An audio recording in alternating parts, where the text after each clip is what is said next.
Okay. What?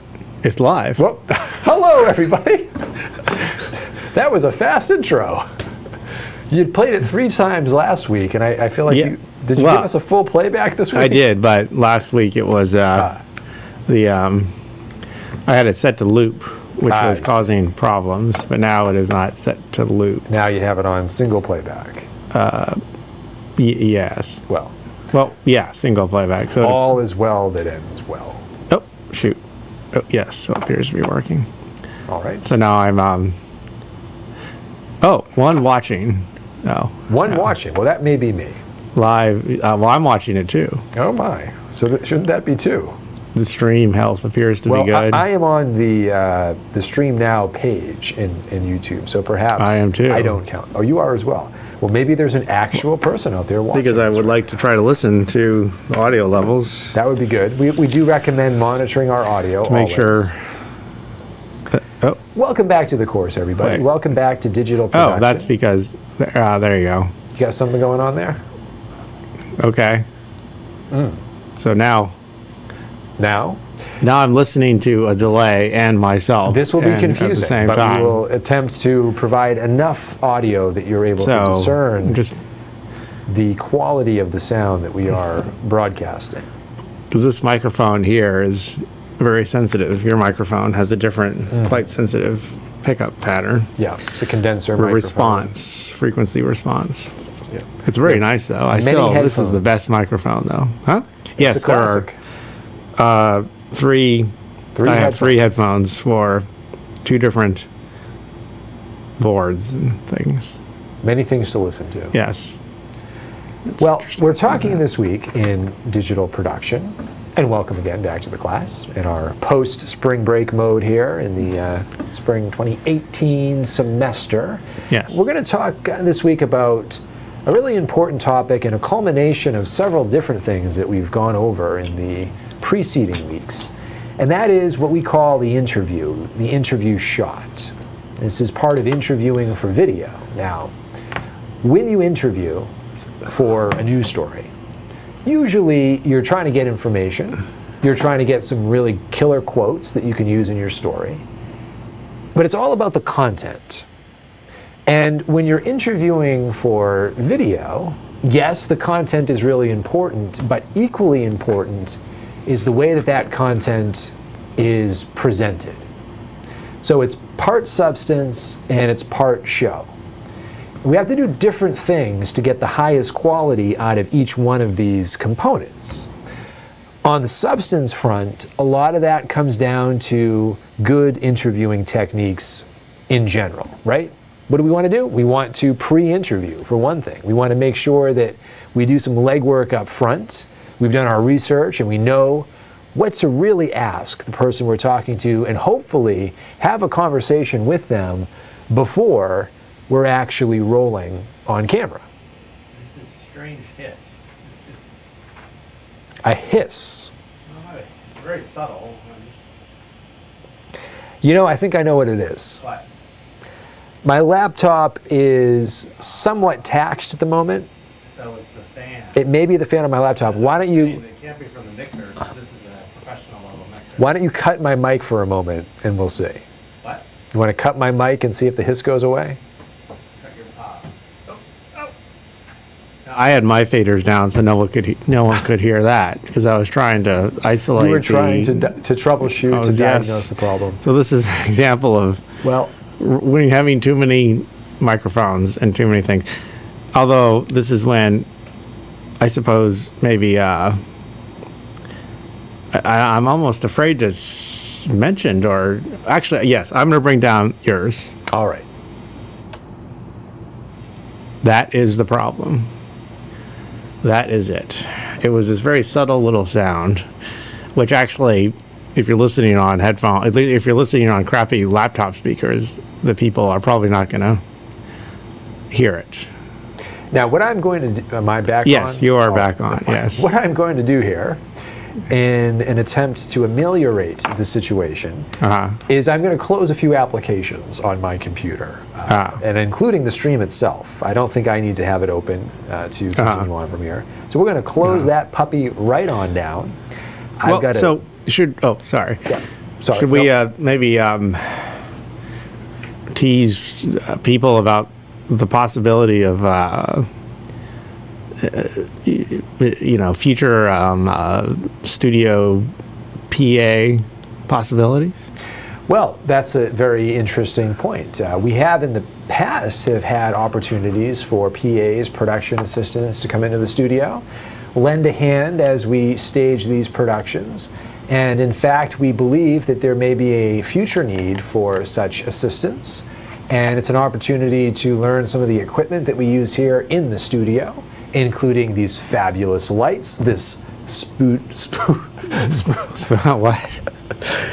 I was going to say stupendous and superb and So you were going to say stupendous camera.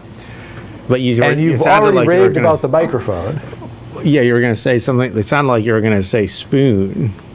Yeah, no, that's not what I meant to say. I was looking for various superlatives that I could use. Well, anyway, we it's happened before and it could happen again. This whole production assistant concept. Right. Well, yes, because there could be different possibilities too for other. Well, what we were talking about. Right. Our plans for global domination, which are taking a little time to fully solidify, but I believe that they are firming up quite nicely. This is interesting. Now, now one is watching. So it was two, and now it's one. Well, maybe it was my... Now, I have closed a few things here. I do have a bit of a habit of leaving a lot of browser tabs open, and that does kick in the fan every now and then. But we're not going to let that stop us, because we have very important matters to attend to here in terms of understanding how to shoot an effective interview shot for our videos. So, as I was saying, there are two parts to it, right? There's the substance of the interview, but there is the style, the presentation of the interview. And it doesn't matter if you're doing a print story and you call somebody up on the phone and you're just trying to get some information and some quotes. How they come across visually and, in most cases, auditorily doesn't matter. But that's not the case with a on-camera interview, which really is... how many documentaries would you say you have seen in your lifetime? Oh, 5. You're yanking my chain. I would say quite a few more, yes. A few more than that. How many would you say you've seen in the last year? In the last year. In the last 12 months. I would say usually I see a it depends on because for example on YouTube there's these little mini documentaries that may be 5 minutes or 10 minutes. There were different forms. Sure. So then I would say I probably see a few a day at least. All right. So out of all of the documentaries that you've seen, and let's talk about this in terms of percentages. What percentage of these documentaries has at least one on-camera interview? Many. Almost all. Almost all. Yes. 90 to 95%, something like that? Yes, because it's so common. And actually, in my study of documentaries when I was in grad school, it's a fairly, it's been something that's been going on for 50, 60 years, actually, 70 years. I mean, it's a very, very common technique. We could call it a mainstay. Yes. Now, it may well be that we're hearing people more than we're seeing them. And by that, I mean, you bring in different subjects for these documentaries. Yes. And there is the style in which there is no narrator. And so it's all the voices of the people being interviewed. Yes. Driving that the direct cinema approach. Direct cinema approach. Which is in the 60s. Which is not to say that you're looking at them every moment that the documentary, that would be a bit boring after a while. But you see them for a bit, and then you cut to something, right? You ut to some B-roll or a graphic of some kind, and they continue talking. Well, there's a Voice of God documentary convention also. With the narrator. You didn't see the narrator. That was in the 30s with the Grayson approach, the man that actually coined the term, the definition of a documentary, the creative treatment of actuality. That's one of the famous definitions of a documentary. Please. But, and then now there's docudramas, and then all these other different conventions of documentaries. And honestly, I think now, just watching someone talk can be pretty boring sometimes. I mean, some people are very charismatic on camera, so it works well. But some are not. I think and then I have some real definite pet peeves of mine with interviews, but that's probably something different. Well, we do want to delve into that for sure. Yes, but I'm sure not right now. Well, perhaps momentarily. Momentarily, perhaps. Part of what we want to do today, we're going to talk about this a bit, and then a little bit later in a second video, we're going to do a little demonstration of actually setting up an interview shot. But we're also going to look at some interview shots. This was from the 2 years ago. The ones that we're going to look at? Yeah. They're from various points in time. Various points in time, From my own projects that I've worked on. Some of these are fairly recent. Others are a year or two old now. So perhaps you'll notice a progression over time. But we'll take a look at those and do a little critique on them. Yes. And talk about what works and what could be improved. It's always a little challenging to have your work put out there, right? We have our students do that all the time. Yeah, well, it's because you're always you're your worst critic. Yeah. I mean, for example, I've never done anything that I'm truly happy with. Well, it's the thing. It's so easy, especially in hindsight, to go back and feel like, boy, that didn't work the way I wanted. I missed that altogether. I wish I had done this differently. And it's difficult. The funny thing about these interview shots, specifically, and some of this applies in general, but with these interview shots, this is something that you have a bit of time to set up, typically. Sometimes. It depends on the scenario, but if it's a controlled situation, you're planning things out, you're planning on talking to somebody, usually you can get there 30 minutes beforehand, maybe even an hour beforehand, and get set up. It actually takes that amount of time to really think through everything. Yeah, depending on the complexity of the shot. Depending on the complexity. I had to do one documentary on campus where we had, this is when Vanya was here. She was helping me. She actually, we were doing it together. Okay. And it was a 3-camera shot. All right. 3-camera setup. Yep. For interviewing a variety of people in Frank's office, Frank Biafora's office. Okay. All right. Have I ever seen this footage? No, because it was never used. Although, interestingly enough, this is a different story. But anyways, it took, we got there 2 hours early. All right. And that was still probably not enough time. Yeah. I mean, we did barely finish. You felt the pressure, though. I mean, it was nonstop for 2 hours. You were looking at the clock non-stop. and you were thinking, okay, we've got 20 minutes left. Because we could, I mean, Frank needs his office. So it's not like we could go and camp out all day. And whatever it is. Yeah. So there's a time crunch. Yeah, I mean, you can do a certain amount of preparation beforehand, but you can only do so much preparation. Yeah. And a big part of that, by the way, just to reiterate a point we've made here, is knowing your equipment. That's the most important prep work you could ever do. But know your equipment so that you're not surprised by its functionality in the field. But even with Vanya helping me, it took 2 hours nonstop, and we just barely. And you barely had. And I was not happy with the shot because then I realized, looking at it, I forgot a light. I forgot a very critical light, which ruined the shot. In my mind. Now, so you go there. You're in Frank's office. Had you ever been in that space before? Well,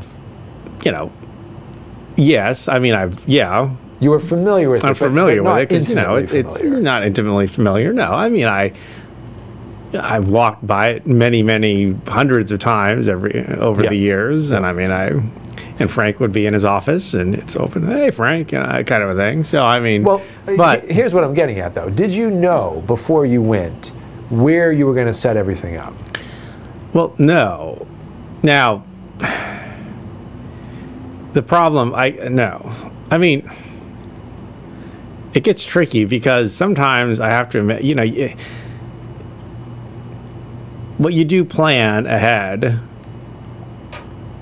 I suppose I probably could have come up with storyboards about lighting, placing the lights and everything like that, but I did not. Well, perhaps you could have, but so often in these situations, we roughly know where we're going to be, but we Yes. don't know the exact parameters that are going to be presented to us. Right. We show up at somebody's office or their residence for the interview, or a park somewhere, but we're going there a lot of times for the first time. Maybe we've passed by a few hundred times and we waved Which hello. is but more the norm. that more the norm is just dropping in, and so the first thing is just figuring out the space and what the options Yes. are. So you have to think about what are the options with the lighting and the audio and the camera. I mean, the camera placement and all these other things. And I personally have found this is the most important decision that gets made in the entire process. Where do you put everything? Where do you put the interviewee? Right, where do you right. put the camera? Right. But where do you have the interviewee sit? Once you decide that, Right. everything else kind of falls into place. Right. But that one decision is so challenging because Yes. you're trying to do this four-dimensional puzzle Yes. of light, audio, Yep. the physical space and how it's going to look in the composition, and then there's usually some X factor, like it's a semi-public space and somebody might walk through in the middle of the shot. And then you got to think. Then you're thinking about set design also. You know, Set does this design as well, plant yeah. go here or there? Yep. What about these papers? Are there any signs? I mean, I made a mistake one time for something else. I was photographing. It was a photo shoot, and I realized that someone had a sign from a different university. Oh, Now, I did not, in the heat of the moment, so to speak, yeah, I didn't even read the sign. yeah. You I weren't mean, even I didn't thinking even, about it. it was just a sign. Yeah, yeah. It was an award. So Okay. I'm like, oh, so this person wanted to have their award. And I didn't even think to read what was on the sign. Yeah, yeah. Because I'm just like, okay, you know, I didn't, it was just, so that was, that was a good learning experience. You've got to actually read what's on, not Yeah. only do you have to be a set designer, Yeah, like, yeah. I mean, and just what are the objects? Yeah, just observation. An experience I had one time, similar but a little different. There's a shot. It was an interview outside, and probably 20 feet behind the subject there was a post, and there was a piece of paper on the post, and it wasn't really adhered well to the post, and so it was flapping a lot in the breeze. Right. And so it was in the background, so it was out of focus, but it was kind of distracting. Right. And I was with another person on the shoot, and I didn't notice this at all. I was completely focused in on the subject and making sure she looked good. And then my co-producer was like, you know, we should really do something about that flapping paper. Right. It's really distracting. Well, that's the thing. You know, you when you're alone and it's just you, I mean, it's the worst. It's really hard. It's really hard. Really hard to do this work by yourself because there's only so much you can take in at one time. Yes, True exactly. observation is really challenging because there's so much happening simultaneously.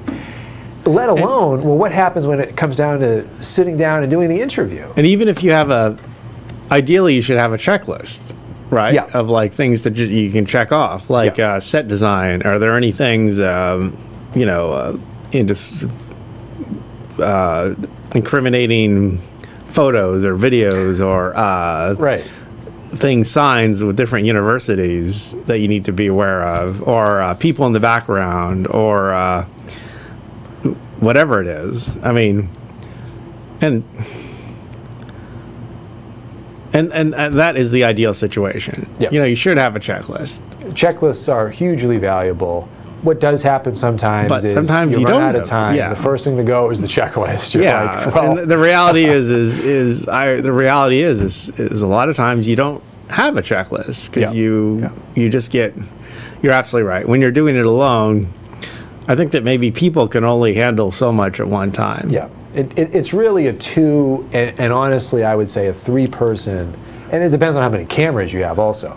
Yeah. I'm just assuming it's a single camera shoot. You want two people there.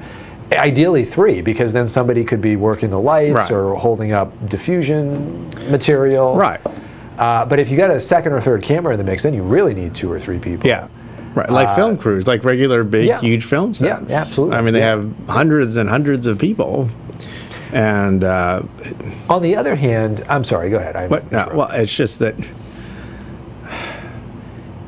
it's even though we make it like, oh, well, you got to do this, this, and this, it's actually quite challenging. Yeah, yeah, it really is. It's very challenging, and yet I would also say that we don't necessarily and can't necessarily do this kind of work with a full-fledged film crew. There is something appealing about the flexibility and the dynamic nature of being able to just go somewhere by yourself or with a co-producer, and that backpack journalism style. You don't have to roll in with a big truck full of equipment, which would take maybe multiple hours to set up. You can do this in a way that's a little more flexible and dynamic. Well, and that's the reality. And it's also just the reality. It's just the absolute. We're not going to it's be just- bestowed with crews that we No, can no. work with, They're on used. these That used to be the reality, supposedly, when I would talk to people back who worked back in the day, so to speak. That was a reality. And it was very segmented, right? Meaning that Yes. people had assigned roles and responsibilities. Yeah, there was a sound person, there was a camera person, there was a director, there was a producer. I mean, there was a PAs. I mean, you actually did have some help. Yeah.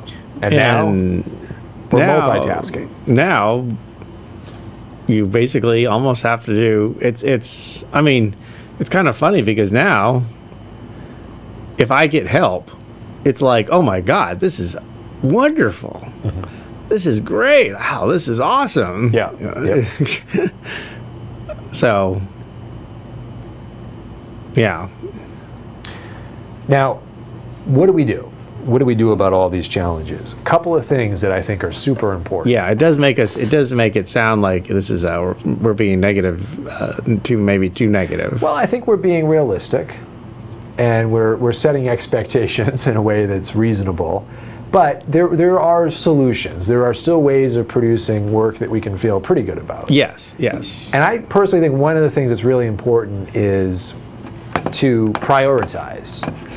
We talk about the importance of audio, and it's never more important than when we're recording our interview Why can't I? or see the mouse? interviews for our projects, documentaries, mini documentaries, what have you. We will probably not be looking at the person that we are interviewing for the entirety of the video or film that we produce. We may be listening to them quite a bit more than we're actually seeing them.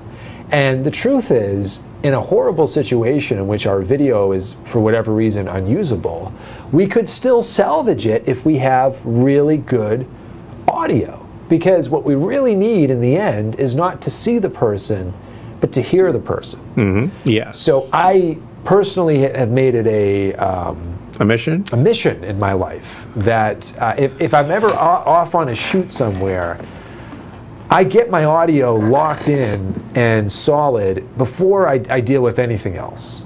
Because then I so think you have an order of operation. I have an order of operation. This is my priority list. And I start with, it's what's going to make for good audio is perhaps not what's driving the initial setup and where I'm going to put the person. But once I figure that out, based off of all the factors, then it's, okay, let me wire you up. And let's check your levels on the mic. And you can record audio for hours on a 16 gigabyte SD card and Yeah, a battery, yeah. and you're good to go. You don't have to worry about that anymore. Right. So personally, I like to just get that set up running, know it's good, spend that time monitoring the sound, making adjustments. Usually I'm using a lavalier, making adjustments to that, making sure the lavalier is properly positioned because the person is usually rotating or oriented one way or the other, and you want the lavalier on the side that they're moving toward. Which is another thing, another learning experience that most people go through. I remember I'd made that mistake one time a few years ago. And again, I was in a hurry. And I wasn't thinking, okay, now, if someone, like for example, if you're filming, interviewing a man who's wearing a suit or whatever it is, a tie, whatever it is, depending on where he's going to be looking, if he's looking that way, then you'd want to have the lav on that side. And I remember I was like, it was on the other side. And so he was like this, and it was just, and the problem is it happened. I saw it towards the end of the interview. When there's nothing you can do. Right. It's too late then. You can't start And that's over. the most frustrating thing, is when you see something that you know is wrong, that you've messed up, whether it be placing the lavalier not on the right, or the focus being off, or the lighting being off, or not including an important light. Realizing that there's nothing you can do. Right. Because you can't stop. Because people may be busy, they may have to go somewhere, you just don't have you only have so many chances. That's right. So prioritizing is one. Another thing I would say is, and this is a related point, but try to deal with one thing at a time. I think we've all heard now that multitasking in reality is a myth. The human mind is able to do a task at a time. And so it's a question of sequential tasks.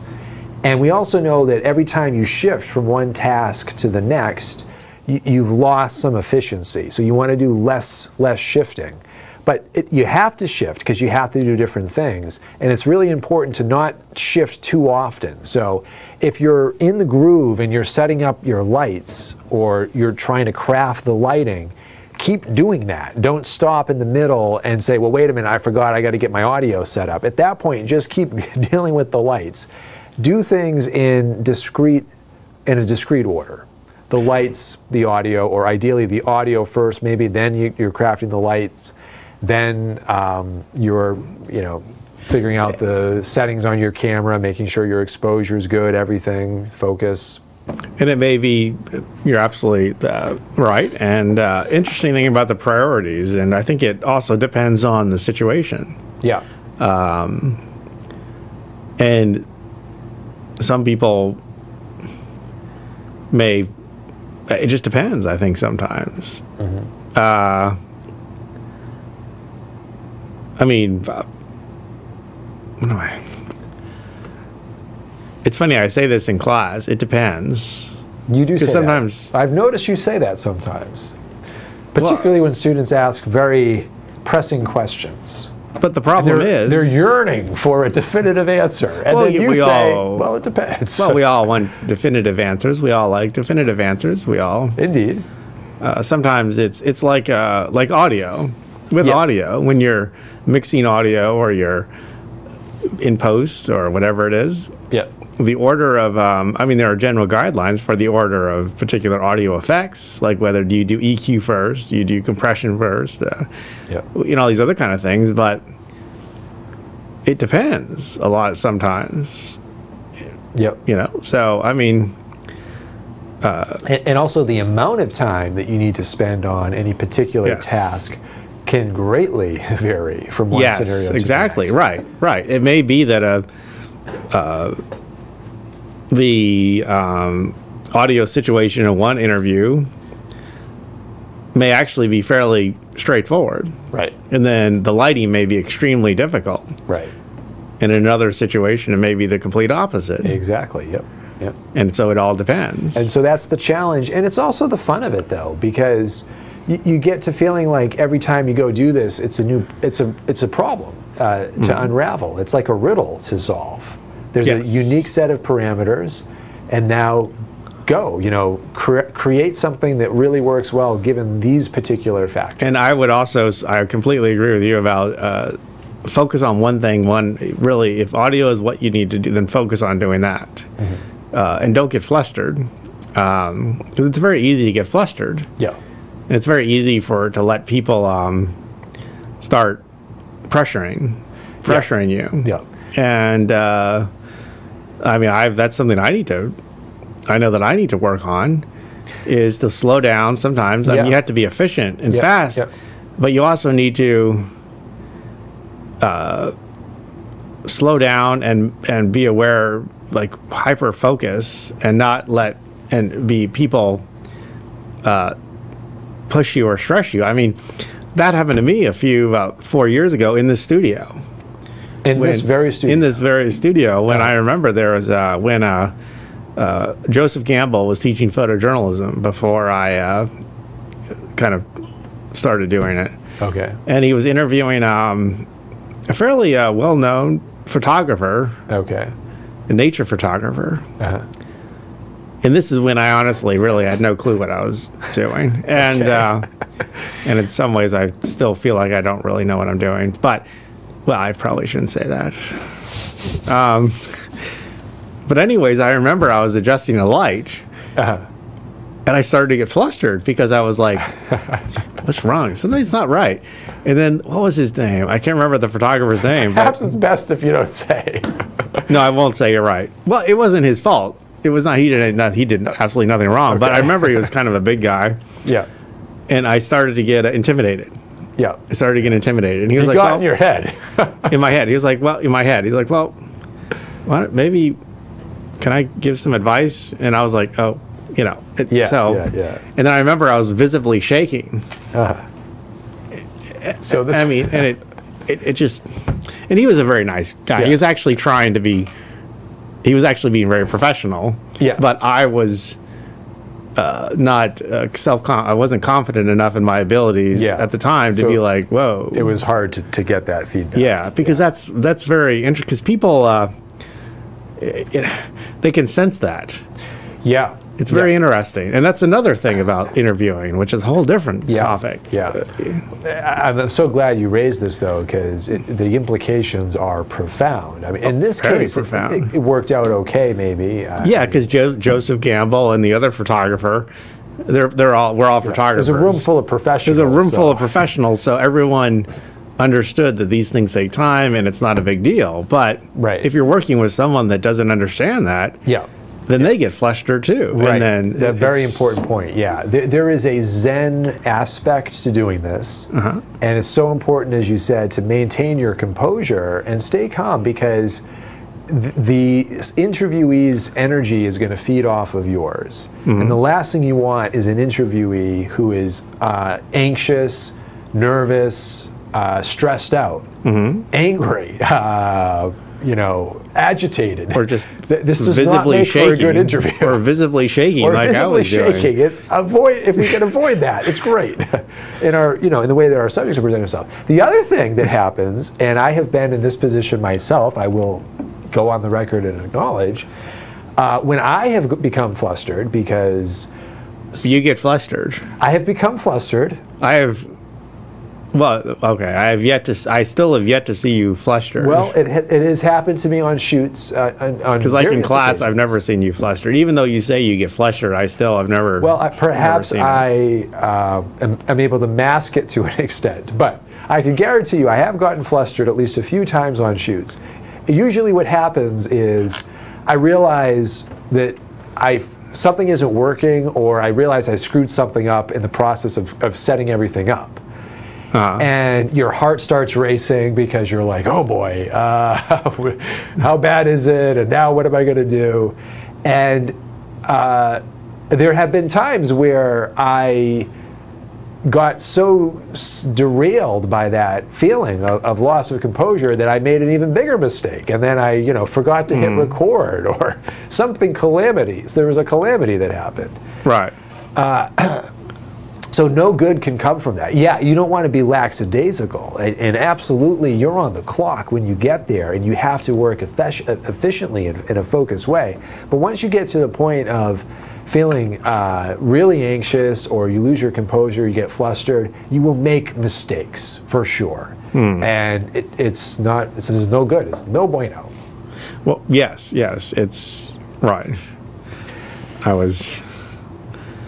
Yeah, so it's so easy to get flustered. I mean, actually, I got flustered just now because an email notification popped up. Oh boy! Which caused, you know, see, this is why I got flustered now, because now it's, you know, yeah. Don't check your email in the middle of a show.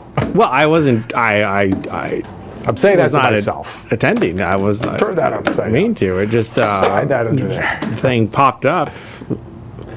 You know, because I have all these multiple monitors around, monitoring everything. Now you're just showing off. But yes, you have 4 monitors and 3 headphones and 2 microphones. And so, well, anyways, let's take a look. I'm sorry, I did not mean to. I was being flustered. Speaking of derailing, good Lord Almighty. Well, let's take a look at a few examples from my illustrious body of work.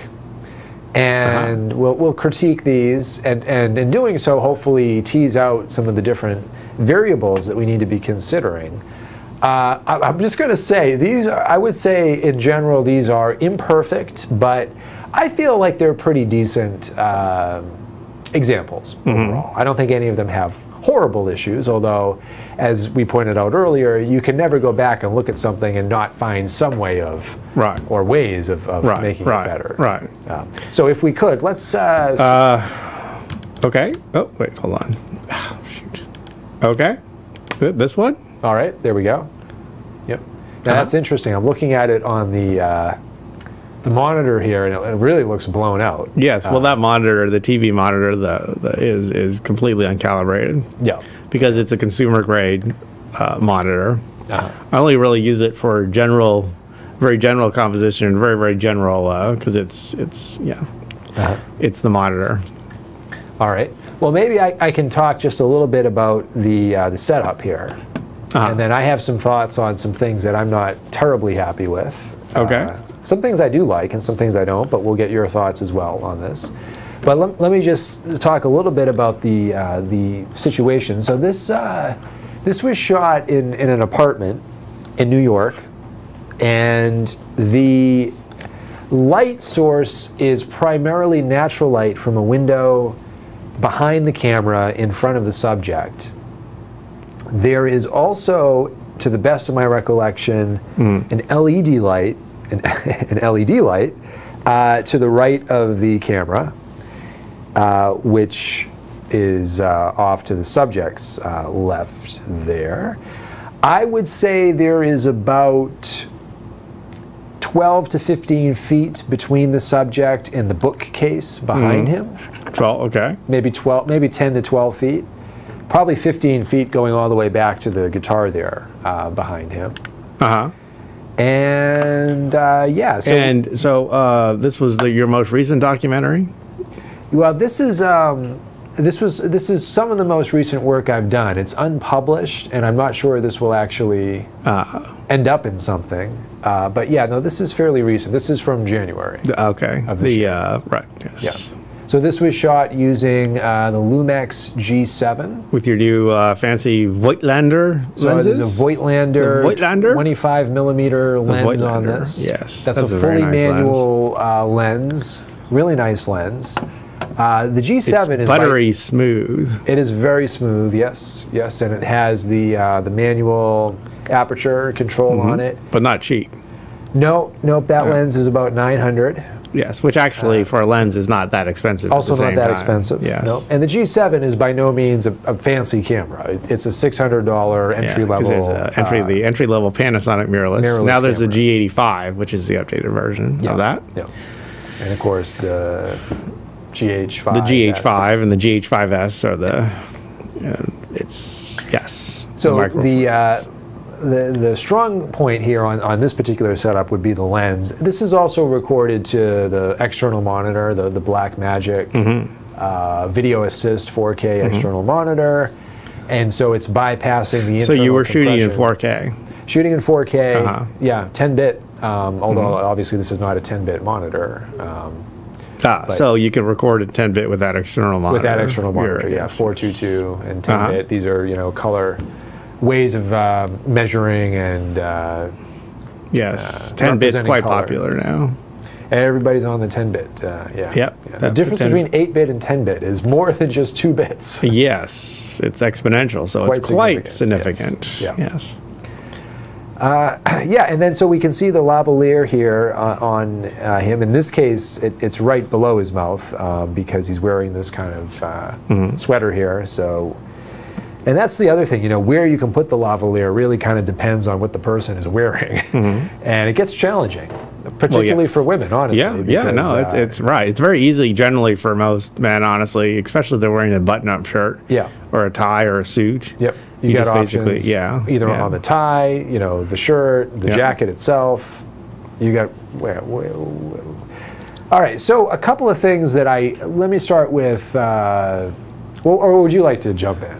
No. Why don't you go first? All right, I'll go first. I'll critique this one, and then you can add in, and then you go first on the next one. Okay. All right. So what do I like about this one? I like the composition. I would say this is actually really solid composition that I feel pretty good about, including, this is my own personal pet peeve, but the subject's rotation away from the camera is minimal. So the interviewer is sitting to the right of the camera here. The camera is just to the right of the interviewer. And so the subject is square with the interviewer, face on, but just a little bit off the center of the camera itself. And so you end up seeing most of the subject's face there. What else? My other pet peeve is... Oh, wait, are these things you don't like? No, these are things I like, actually. Okay. Yeah. Another pet peeve I have, and so I really try to pay attention to this, is getting the height of the lens, the height of the camera, just right. And what that translates to really depends on the focal length that you're shooting at. But if you're shooting at the equivalent of a 50 millimeter focal length, 25 millimeters is absolutely the equivalent of that for 4.3. I like to put the top of the lens right about at eye level, which means you're angling the camera down, you're tilting down just a teeny tiny bit. But to me, it creates a very natural sense of height between the subject and the camera. I would agree. Another thing that's really important for me, super important, is creating distance between the subject and the background. Huge pet peeve of mine is putting subjects right up against a wall. There are so many reasons to not do that. It becomes extremely difficult to light it effectively. The subject almost always feels like they're boxed in, almost like it's a mugshot, and you have no opportunity with virtually any camera that we would be using to create a sense of a depth of field, which is very effective on an interview shot. You also don't have a sense of the environment that you're in. So I like to have depth for all of those reasons, perhaps most importantly to give a sense of the space that you're in. We're in this guy's home, and he's a musician, and you kind of learn that from the background. He's a journalist slash author, and that's not surprising given his the books stacked up on the bookshelf behind him. And then as a bonus, what I like here is, we talk about these leading lines. Yes. Which are elements of the composition that direct our focus toward the subject. And I don't think does my mouse get picked up on the... Yes, it does. Oh, it does. Wonderful. Wait. Perhaps. Yes. It seems like it, if it's up on the monitor there, right? Yeah, I think so. So we have these lines, the bookshelf kind of lead toward the subject's eye line. Even this line here is kind of leaning back toward his eye. The lines down here, everything is pointing back toward the subject.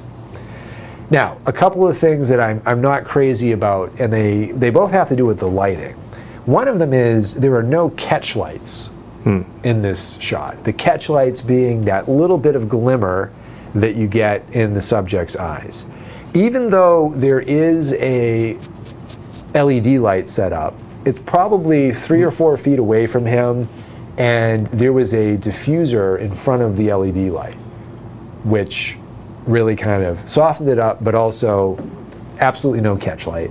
And also, there's probably, I kind of wish either we had brought a second light in, or maybe even moved that key light onto the other side, dimmed it down a bit, but used it to kind of fill in the right side of his face here. And also, there's absolutely no backlight. So it would have been great to have like a backlight here, maybe.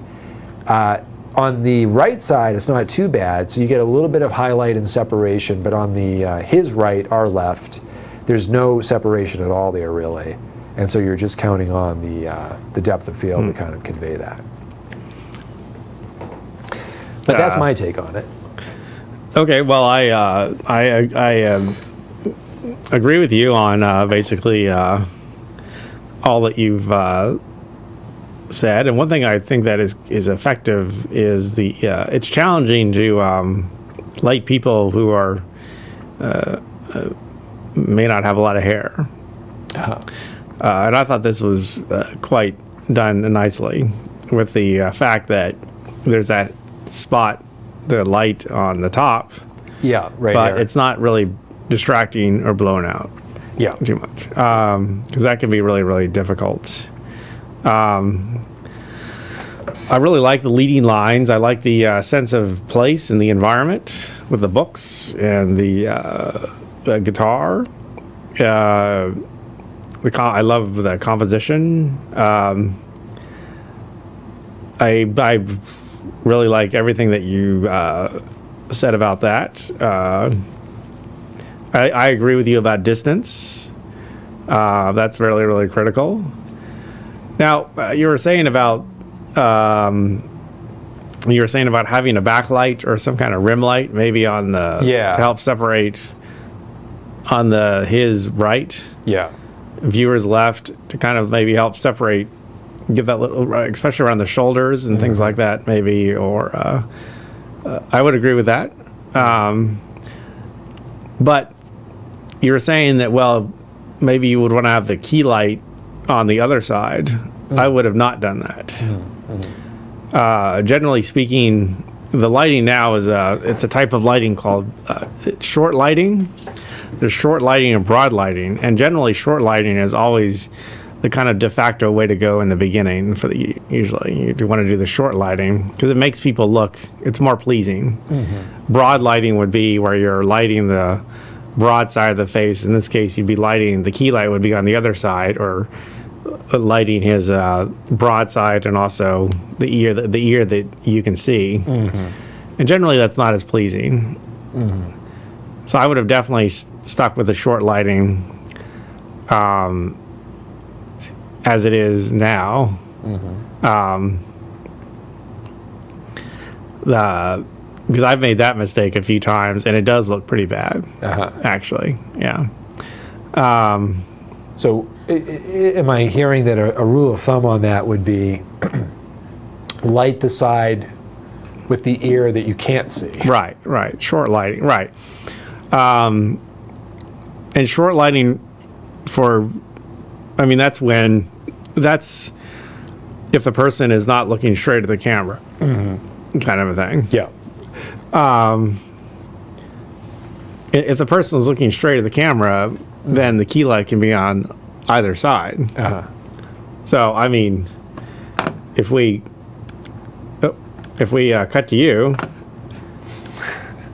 and you're looking right at the camera, in this case, it doesn't really matter what side the key light's on, right? Because you're looking right at the camera. It's the same, yeah. Go back to, but generally, short lighting, broad lighting makes people look not a little larger, heavier. Although it may actually sometimes is useful if you're if you want to make someone's face look bigger, or wider. Yeah, yeah. So So like generally, so generally short lighting is always the way to go, and I've actually found that to always be the case. Yeah. So I think that the placement on that side is actually perfect. I mean, having a little bit of fill on the other side, I don't think that was really. I mean, I agree with you that having some kind of maybe just a little bit of a rim light or backlight or maybe around that shoulder, but at the same time you have the dark and light. So his shoulder is dark, and then there's where the guitar is light. So there is contrast. Yeah, that's true. Yeah. I mean, so it's not that it's there's enough contrast so that there is separation. That's the mistake that I made when I forgot to do that interview in Frank's office. I did not have a backlight at all. Okay. So what happens is he was basically blending into the background.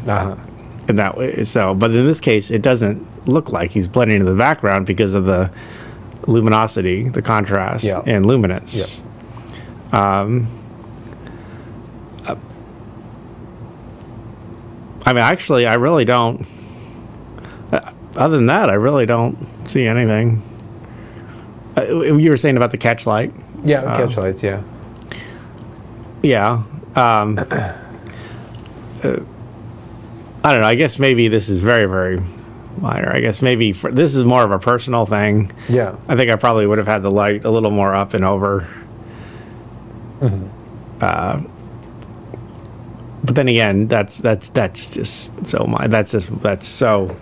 purely subjective. A little higher though, and angle down more. Well, yeah, maybe, but again, that's so subjective. That's purely subjective. I mean, lighting is a lot of time there's the subjective nature also. Yeah, well, that's true. Yeah. I mean, I don't think anyone would have an issue with the lighting, this lighting setup. Let's take a look at another one, and but actually let's come back to me, and we'll hide the mess of my computer. Oh, hello. All right. So anyway, I think we teased out a couple of important points there. How long have we been recording for?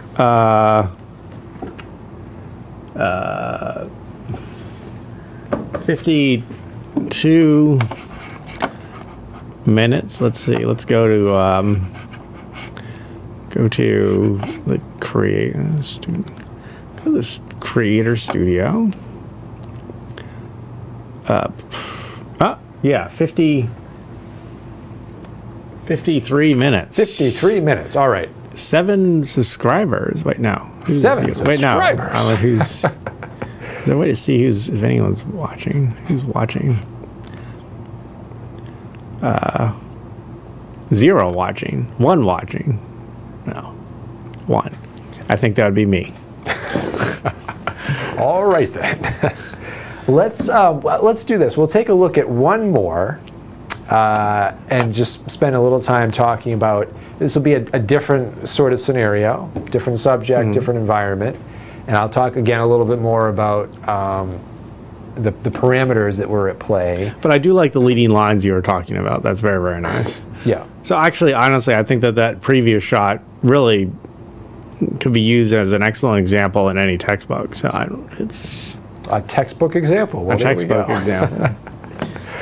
Wait, so am I cutting now? All right, so yeah, let's cut back here.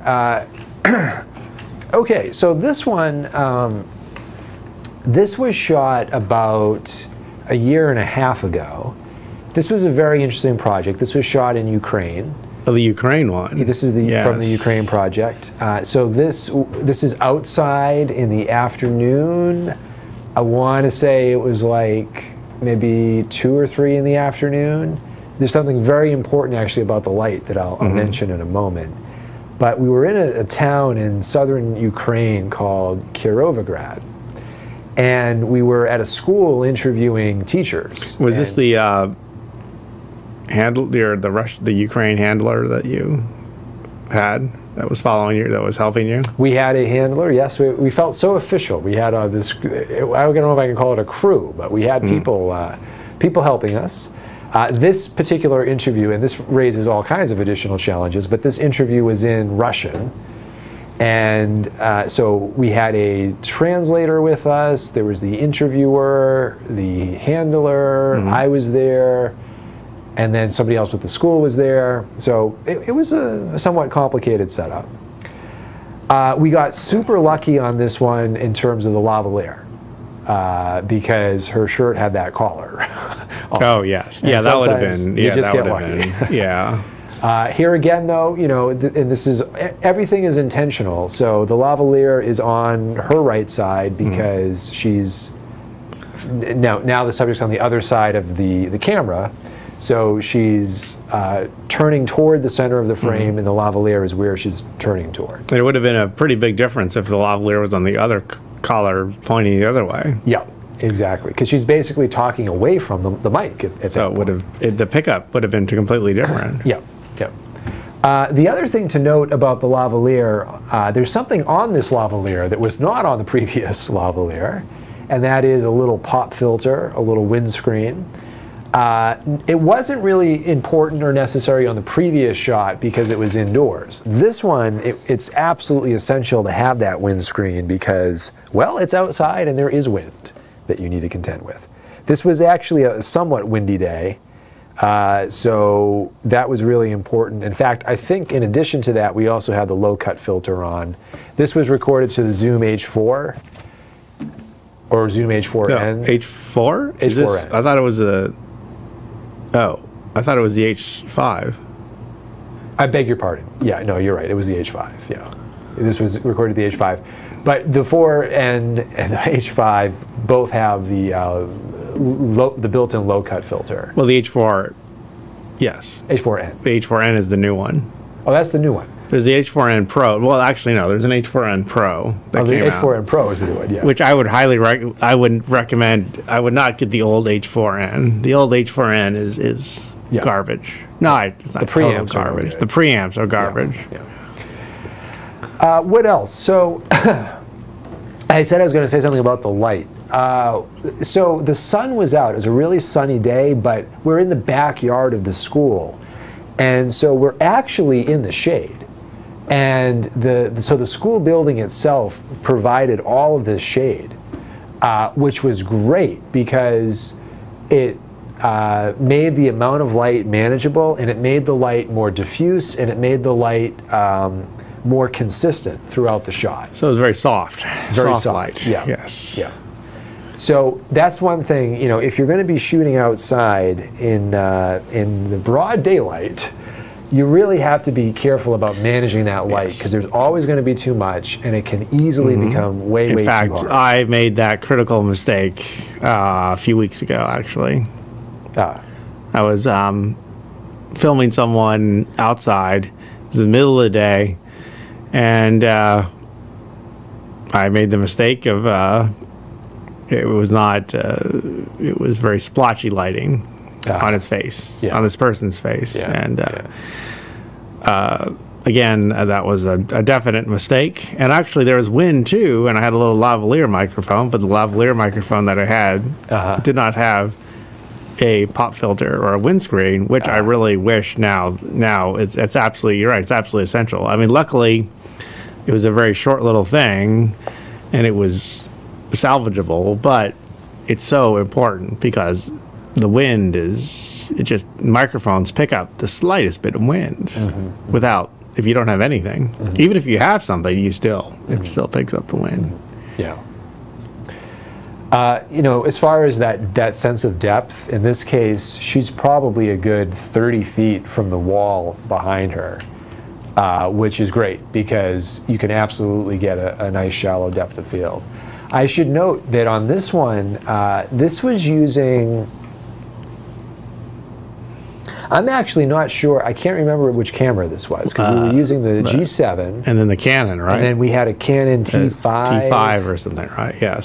But it's definitely either a 25mm lens on the G7, but not that fancy Voigtlander. This would have been this was the mirrorless, the Panasonic lens. The Panasonic lens, yeah. So in addition to that Voigtlander, I've got like a $250 Panasonic 25 millimeter, which lens. is equivalent to a 50 mil focal length, right? For in the full frame. For a full frame, Yes. right?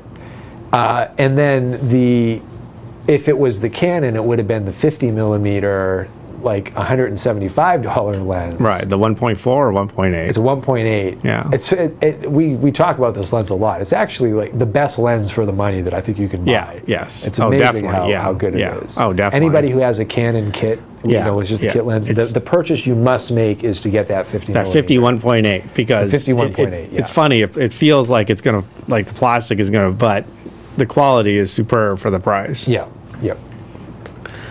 Let's see. I think that's about it. Oh, and they're subtle, but this one actually does have a little bit of a catch light in it. Yes, and actually, I was just gonna talk about that. Yeah. Oh, and one other thing I'll mention, and then I'll let you jump in with the rest of it. Sometimes you just really get lucky. And I feel like there was something that happened in this shot that was pure luck, but I'd like to think that the luck, you know, you create luck for yourself, right? But the thing was that it's maybe my favorite thing about the shot. She's wearing this really vibrant red lipstick, almost the same color as the red on the wall behind her. And I just really like that color, what would you call it? Well, the color harmony. Color harmony, The yes. color scheme, the color harmony is, I was actually going to talk about that too. Oh, shoot. I should have shut up a while ago. Well, I'm done. Well, so I completely agree. The catch lights it's perfect. The lighting is very, very nice because it's very, very soft. And again, it really, from literally a few weeks ago, it's really, really critical to not have the splotchy light if it's hard light. So if it's in the middle of the day or if it's hard light, then you really just need to find some shade or use a diffuser or something like that on their face. And someone can just hold up a diffuser or something or whatever it is. Go under a tree where there's as long as the leaves aren't in the wind or something like that. I mean, because that looks annoying too. Yeah. But the quality of the light here is really, really nice. Now, actually, interestingly enough, this almost looks like now, because it's very, very soft light. But this, if the light was hard, I think this looks like an example of broad lighting. Yeah. Right? Because the broad side of her face is being lit by the key light, which would be the sun in this case. Right. Now, because the light is so soft, it's really hard to notice. But looking at the catch light, it looks like the light was coming from her left or screen right. So in this case, because it's a broad lighting, it makes someone's face look larger. It expands their face. And that's why, generally speaking, it's not as pleasing. But because the light is so soft, it's very, very subtle. So it's not something you really notice in this case. But it's just... and then there's also the green and the green. Yes, yeah. The green and the red. So you actually have a color, a very color harmony, a color scheme, which is, let's see, green, the triad, because it's two primary colors, the red, green, and blue, right? So then that would be a triad complementary scheme, which is actually very pleasing, very vibrant, and then the yellow too. So actually, the color is really, really, really, really nice. Now, luckily, if her lipstick, because her lipstick is red, I think that's actually pretty important. Because if her lipstick wasn't that bright red, then I think you'd be focused on the red in the background. Yeah. Yeah. No, I think it's great. It may be that the horizon line, this is another pet peeve of okay. mine. Yeah. The horizon line yeah. may be just a tad off as I'm looking at it now. Yes, yeah. This may be like a half or a quarter of a rotation. I mean, the horizon line maybe, and also maybe if one wanted to get really, really nitpicky, when on the cement there's that little shadow, which may or may not be distracting. This over here? No, the one below. This over here? No, the one on the other side. No, other side of her. Oh. The other. Here? Yeah. This thing? Yeah. I mean, that's very, very minor. But at the same time, one could argue it's not distracting. I can't stop looking at it now that you mentioned it. It's just purely subjective. But another thing that I do like is that if you look at her eye on the other side left, no, or her eye that's on the short side of her face. This one here, yeah. Yeah, I'm looking at the, yeah, because there's a delay, so I'm, oh, yeah. See how there's separation from the eye? There's that little bit of skin. So her eye is not, there's the skin, the eye, the skin, and then the wall. So in other words, that's really important. So in other words, it looks like she has a face. Because if there wasn't, if her eye just basically, if there wasn't that, if her face was tilted a little more, then her eye would blend into the wall, and then it would look weird. She wouldn't look like she had a face. So that's really important, and that's actually done perfectly. And that's one of the perils where when the subject is rotated too far away from the camera, and it starts almost becoming more of a profile of their face, that you would run into that bit of a challenge. Right. So it's very, very subtle. It's something that, but it is something to always, I think, be aware of. Just like in the other shot, you did the same thing, which worked really, really well. Is there was that little bit of, his face, his eye didn't just kind of disappear into the background. Right. The amount of headroom is perfect. And then the fact that you have more positive space in her eye line, or where she's looking, is great too. I mean, The only other thing I want to say as far as the kind of behind the scenes on this one is, so like I mentioned, we were at a school, and we spent a good 30 minutes just picking out the location. We started in the school, and they were very excited to have us there, and they were like, oh, let us show you all of our classrooms. So we went up and down 3 or 4 stories of this school, and we went into these different classrooms, and we just, they were too dark, or it wasn't really working. We went out in the front of the school, that didn't quite work, and then we went behind the school, and we finally found this space, that wall with the cool mural, and the nice shade from the sun, and we knew we had it. And what we actually ended up doing is we interviewed 3 people at this location. The second person, we rotated the camera to the left, and there was a wall with a completely different background to it. So the lighting wasn't that much different, but we were able to create a different kind of shot. And then the third person, if you come back to me for a second, I'll just very quickly show this third shot, and then we'll wrap it up. Well, I think that what you're saying also is that you didn't get flustered. You took the time to really look for different options. If something doesn't look right, if it doesn't feel right, I think if it doesn't look right, it doesn't feel right. And I think and I think we need to trust our gut too, and trust our instinct, because this is, I mean, something that I've done is I haven't trusted my instinct, even though I knew something wasn't right. I let other people dictate the shot when I knew it wasn't right. And that's something that, at least for me, that's something I need to really work on the most, because I think you get to the point where you really, you notice things and it just doesn't feel right, And I think one needs to trust that instinct. Yes, absolutely. And then the other thing I would say is it's so important to build in the time and the expectation. So I always tell people, I really need about an hour, ideally, before the interview starts. If you can give it to me, great. If not, I'll take whatever you can give me. But I let them know that that's what it takes. And I let them know right off the bat, I just need time to look around and take in everything and kind of think through that process. If you have different spaces you can show me, that's great. You know, again, I'll take whatever you can give me. The thing I used to do that is horrible now, I realize in hindsight, is I would just settle for wherever we happened to be. And if, you know, we were in somebody's office, then we would just do the interview in the office. And it didn't occur to me to say, hey, you know, you got anything else? Can we go outside? You got a conference room? Your buddy's office? And every time that I've had that conversation, it's always led to a better shot in the end.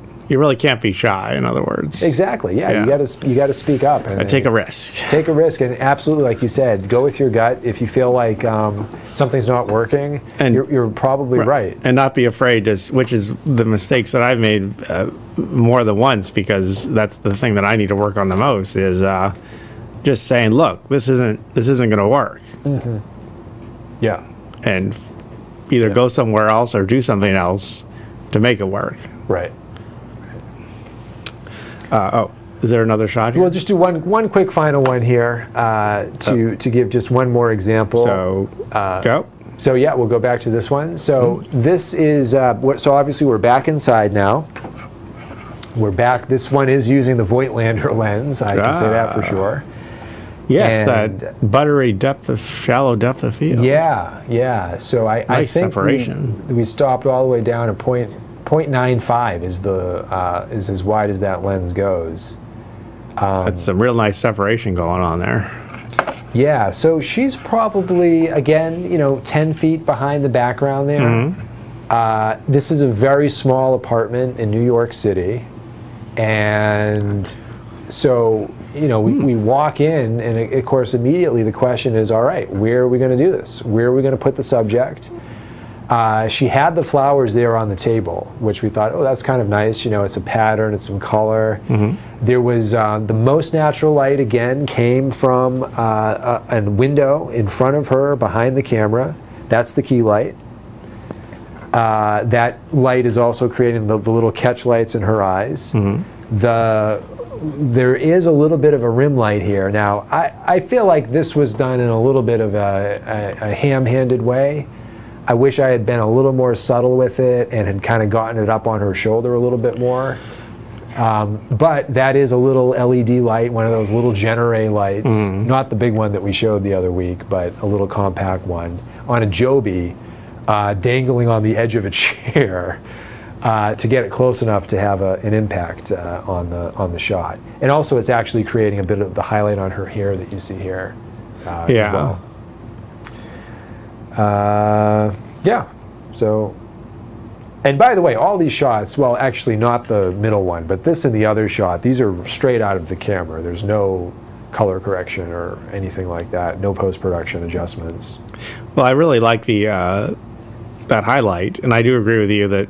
Actually, when you said that, having the highlight going up over the along the shoulder too, but having that highlight on her shoulder really,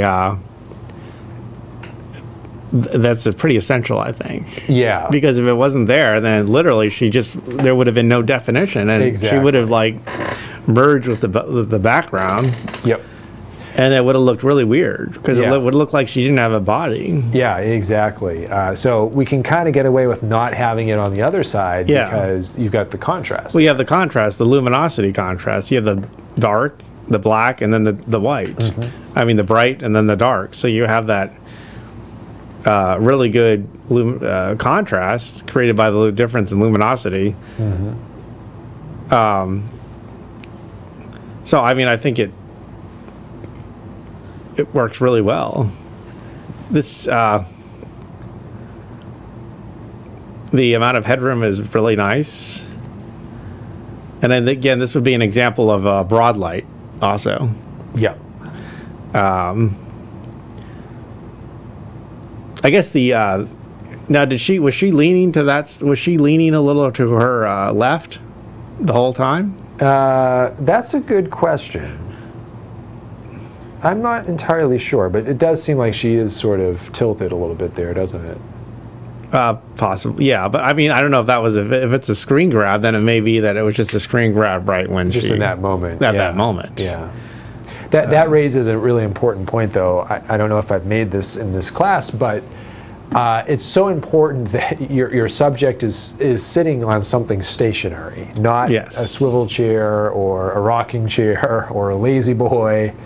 Couches can be very problematic because they encourage slouching. Slouching looks horrible on video. So, you know, it's a little counterintuitive, but usually uncomfortable chairs like hard wooden chairs and little stools, they work really well because people sit up straight and they Right. don't move. Yes, and people will swivel in a chair unconsciously. Yeah. They won't even be aware of it. And then, you know, just another quick point here as far as the production of this goes. Oh, Oh, wait. Am I switching back to you? no, you're fine. Yeah, leave it there for a second because I just want to point out this light here in the shot. That was on a dimmer, and we actually spent, you know, a couple of minutes just figuring out how much light we wanted on the background there. But it's one of those things that you wouldn't necessarily think about doing unless you had enough time to make those adjustments. So after the main lighting was done, then we were thinking, okay, is that on a dimmer? Can we adjust that? So that was done in a very precise way. The table, we actually did move the table. It was completely behind her except for a little bit of the table. And so, but we really wanted to get the cloth, we wanted to get the flowers, so we moved the table. And what you can't really tell from this shot is it's basically right in front of the door, the front door into the apartment. So it's in a completely impractical spot right now. But we felt like it was important to have it as part of our backdrop, so we did move it there. And that's another important point, I suppose, to bring up is to be aware of your background. Yeah, yeah. And also, don't be afraid to rearrange things. Every shot I've gotten that I've felt like was decent indoors has involved moving desks, chairs, all kinds of stuff. And usually people are pretty cool about it. As long Although as right now you're slouching. Caught in the act. What can I say? Probably. It's 5:57 on a Friday. Yes, it is. So what we're going to do is release you from this experience, release ourselves from the experience, and give you a chance to look at the little demo that we did last year with our yes. very own Skyla Lucky, who has now graduated. She is actually now a video editor for a news station. For a news station in Biloxi, Mississippi. Biloxi. Skyla was in the DJD program, just like yourselves. She graduated in December of this past year, and she is on to bigger and better things now. So we'll see. She came in and helped us with a little interview. Yes. Demonstration that we'll let you show. So anything else, Professor Campbell, before we wrap it up that you'd like to impart? No, I guess I don't know. I guess it's not it can be quite complicated sometimes. Truer words were never spoken. And I guess the only biggest thing I would also end with is